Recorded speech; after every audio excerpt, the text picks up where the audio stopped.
Al Capone, one of the biggest names in mob history. Elliott Ness, law enforcement, corruption in the city of Chicago. The movie The Untouchables, we got it all in that.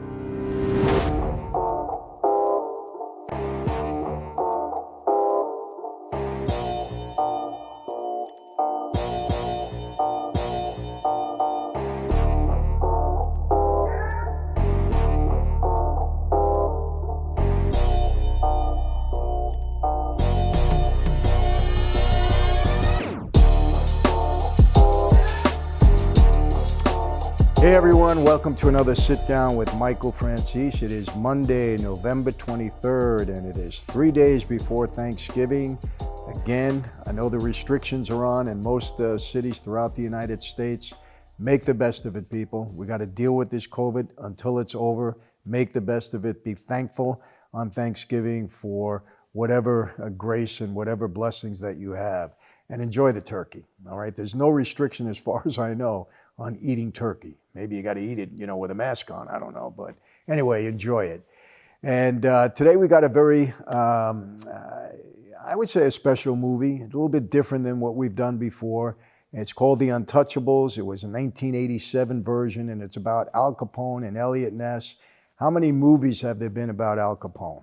Dozens, I would say, over the years, because Al Capone was like, bigger than life character as far as a mobster is concerned.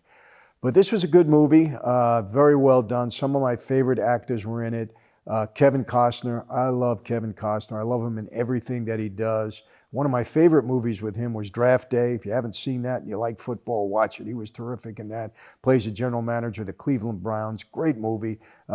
Came out a couple of years ago. I loved him in Robin Hood, Prince of Thieves. I loved him in all of the, the baseball movies that he's done. As a matter of fact, a little trivia, the writer of some of his films, Ron Shelton, writer-director, is the writer that's writing my TV series, and I'm very excited to tell you that I'm going to have the pilot and the first 3 episodes next week, which means that we're getting closer to getting it to a network, to getting it into production, and I'm excited about that. I can't wait to read it. I probably put 100 hours of work into it with the writers, so it's going to be very special, and hopefully it's going to be something you're going to enjoy for many, many years, many seasons, so we'll see about that. Another great actor, Sean Connery. Unfortunately, he just passed away. Love Sean Connery. He was in all the Bond movies that I loved way back when. Just a brilliant actor, and unfortunately, he's passed away, but he does a brilliant job. Plays an Irish cop, an agent in this film, was great. And of course, Robert De Niro plays Al Capone. He was terrific, as always. Listen, you may not like, De Niro for some of his antics of late, some of his political views, maybe gets a little bit obnoxious, thinks he's a mob boss, maybe thinks he's Capone or Godfather, who knows. But he was brilliant in this movie, as he always is. So, and then Andy Garcia, another guy. He was terrific in this movie too. He played one of the Treasury agents, did a great job. I love Andy Garcia. So there was a great cast, and it was a great movie, but really, was it very accurate? I don't think so. I think they take a lot of dramatic liberty with these stories now about Al Capone. But I'll tell you, basically, this was a tragic story of 2 people. Al Capone on one hand, and Elliott Ness, the Kevin Costner character, on the other hand. It was kind of a tragic story. Because when you really look into their lives, let's look at Al Capone for a minute. He was originally born in Brooklyn. And when he was about 20 years old, he was brought out by Torrio to Chicago. And it was during that time that he kind of made a name for himself. But really what made him was prohibition. I've said this in an earlier video that it was the government that really made the mob what the mob was later on, because prohibition gave them the ability to make a ton of money.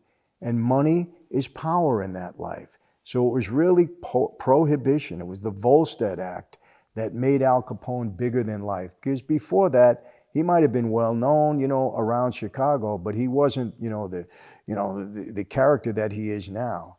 And, they called him Scarface, and, there's been different stories about how he got the name Scarface. But I think the real story is when he was back in New York, I believe, he was working in a bar and he insulted a young woman, and her boyfriend slashed him with a knife. and gave him those scars on his face. He hated the name Scarface. That I know for a fact. Even my dad told me some stories about Al Capone that he heard from others way back when, because Capone was around, when my dad was around, even though he was kind of losing his mind at that point. But it was a real tragic story because Capone in his later years, that he contracted the syphilis virus. Very interesting that my father always swore to me that the feds injected Capone with the syphilis virus while he was in prison. I don't know if I believe that. I think Capone ran a couple of brothels and he probably contracted the virus then. He was loose with women at that time, and who knows who he might have been around. And I think he contracted the virus at that time.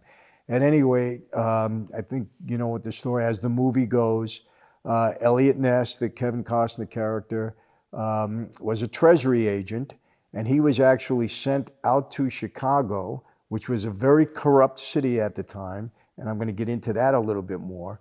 Very corrupt city. All the local police, and many of the local police were on the take. And again, because of prohibition, it gave guys like Capone the money to buy politics, to buy law enforcement. And that was rampant in Chicago at that time. Rampant. And you know what? I don't think it's a hell of a lot better right now in Chicago. That city is known for corruption, and I think it's maybe it's subsided a little bit, maybe it's a little bit less out in the open than it was, but we know it's still there, no doubt about it. I know that for a fact. New York also, not to the degree of Chicago, but Chicago was certainly a corrupt city back then. And so what happened was, when they were trying to go after Capone, he had so many politicians and so many law enforcement on the payroll, they really couldn't get him. They couldn't get him on anything. So, one of the higher ups in Chicago actually asked Hoover, the president at the time, to do something to help them rein Capone in, because they couldn't trust anybody in the city, in law enforcement. So some Treasury Department agents were sent out, and Elliott Ness was put in charge of a squad that was going after Al Capone, basically for prohibition. For prohibition, because he was, dealing with illegal alcohol. And at the same time, they were working an investigation against him with the IRS. So they were going after him in both ways. And, the story is that Elliott Ness didn't really take Capone down. He helped, he was raiding a lot of his, bootlegging operations. He cost Capone a lot of money, but he didn't really take him down. It was the IRS that eventually took him down. There were so many corrupt law enforcement people in the city that he actually had to do an investigation to find some law enforcement people that could work on his squad that weren't corrupt. So he did his research and he came up with a couple of guys. Andy Garcia was one of them. Sean Connery was another. Sean Connery was like a tough cop, and Kevin Costner enlists him, Elliott Ness does, to be in this squad. And when Capone tries to pay them off, tries to bribe them, because he was bribing everybody else in the city, they threw the money back at him. There's a great scene where Kevin Costner throws an envelope full of money back at one of Capone's emissaries and chases him out of the office. They get the name the Untouchables. And that was really given to them, I think, by a newspaper columnist at that time, because they knew that Elliott Ness couldn't be bought. He was an honorable, honest guy at that time. So was his whole squad. So there's really one of the great scenes that I enjoyed is that they had just knocked off a couple of Capone's trucks that were bringing bootleg liquor, I think, in from Canada. And they captured one of the guys, one of his drivers, and they want him to talk about Capone. So they got him in there, and they're really grilling him, and the guy is spitting in his face, saying, F you, I'm not going to talk to you, and so on and so forth. Well, Sean Connery is outside with somebody that he had killed already, and that was dead. And the guy's sitting inside, and he's watching Sean Connery, who's talking to the dead guy, and he's saying something in real harsh terms, and then he starts shooting the dead guy because the guy wouldn't talk. And then the guy inside spills his guts when he saw that, because he thought he was going to geek. It was a great scene. I don't know if I'm describing it. It was a great scene. You're going to love it. So another great scene is when De Niro, Capone, is sitting at a table with all of his guys. He's dressed in a tuxedo, and he's going over, some of the rules. He's got a baseball bat in his hand. He's talking to all his guys, and there was one of the guys that, through his negligence, had allowed one of their bootlegging operations to get thrown over by Elliott Ness. Cost him a lot of money. So he baseball bats the guy at the table. When I say, it was a pretty dramatic scene. It was a pretty gory scene. But it's De Niro at his best. Another scene with De Niro coming down the stairs and Kevin Costner approaching him, Elliott Ness, and calling him out for something they had done. They had killed somebody. And De Niro is there, Capone is there with his son, and he's getting mad. And just the confrontation between the two of them was brilliant acting, just brilliant acting. So those are some of the scenes. Andy Garcia was another great scene when they go to recruit him. And, he was at the shooting range, and they go to recruit him, and they're kind of really grilling him, and Andy Garcia answers him the right way. Just brilliant acting. You appreciate brilliant acting. In the end, of course, Elliott Ness takes Capone down, but like I said, it really wasn't that the way. He was taken down by the IRS. Ness really became more of a nuisance to him than anything else. But again, two tragic stories. We don't see this in the movie. We do see Capone going to jail, and we see Elliott Ness celebrating, and everything is great at the end. But actually, two tragic stories. What happens to Capone at the end? Well, after he gets out of prison, they send him first to Atlanta, I believe. Then he goes to Alcatraz. Then I think he finishes up his time at Terminal Island, where I was, San Pedro, California. But by that time, the syphilis started to get into his brain, and he was really going downhill fast. And, in his later years, it was very, very sad. He was, almost like a 12-year-old kid, I think, that they diagnosed his brain capacity being that of a 12-year-old. Syphilis had gotten to him so bad, and he died at a young age. He was 48 years old. I think he died in his compound or his, estate that he had in Florida. So that was pretty tragic in his life. And by the way, Capone became the boss. I think he was 25 or 26 years old when he took over for Torrio. He ran that operation for maybe 5 or 6 years. I think it was 1932 or 33 when he got convicted, went off to prison. He was one of the younger guys, one of the youngest bosses. And so he didn't really have much time for enjoyment in his life before the world fell apart, just like every other mob guy, just about all of us. This is how it ends up. Elliott Ness, another story. After Capone went away, a series of things happened to him. I know that he left that department at one point in time. He worked in Cleveland, I think, for a while in an investigation. He was investigating some murders. And then he had some problems personally. He was divorced twice, I believe. He started to develop a drinking problem. I think he became an alcoholic at one point in time. He was in a bad accident and was arrested. It was a DUI. And he kind of lost a lot of credibility, and people didn't look at him as good. He never really got the credit for bringing Capone down.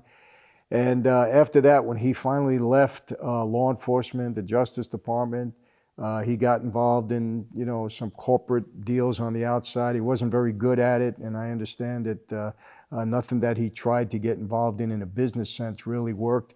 And he was pretty hard up for money, And he died in, I think, 1954. He committed suicide, and he was broke at the time. So another tragedy there. He never really got the credit for the work that he did for Capone until books and movies started to be written about him. So, two tragic stories that are not really depicted in that movie, but I certainly advise you to watch it because the movie was brilliant. It was very, very well done. I think Brian De Palma directed it, and he's terrific. There's a lot of great scenes in the movie. You can go scene by scene. I'm sure most of you that are watching this have probably seen the movie. And if you haven't, go get it. You know how to rent these movies now, wherever you can get them. They're probably on Netflix or YouTube. You can probably get the whole movie there. But I suggest you go and watch it. There's another great scene, by the way, great scene when there's a shootout. I think it's in a train station, and a woman is going down the stairs with her baby in the baby carriage, and there's a shootout between Capone's guys and Ness, as this woman is going down, and she loses control of the baby carriage, and the baby carriage actually is going down the stairs. Everybody worried that something's going to happen to the child. The shootout goes on, and the baby is rescued. Nothing happens there. I know I'm telling you something, but I got to tell you, all right, I'm reviewing the movie. I would have to do that. So Again, The Untouchables, 1987, Kevin Costner, Sean Connery, Andy Garcia, great movie. Go and watch it. Robert De Niro as Capone, another great Capone story. So that's it for today. Hope you enjoyed another Mob Movie Monday. Thank you for subscribing. We're up over 260,000, and please do join my community, my crew. I got a free gift for you if you do come aboard. I know you're gonna enjoy it. And that's it for today. So one more day before Thanksgiving. I'll be back to see you tomorrow, and then I'll wish you all a happy Thanksgiving the right way. So how do I end it? Be safe, be healthy. God bless you. See you next time.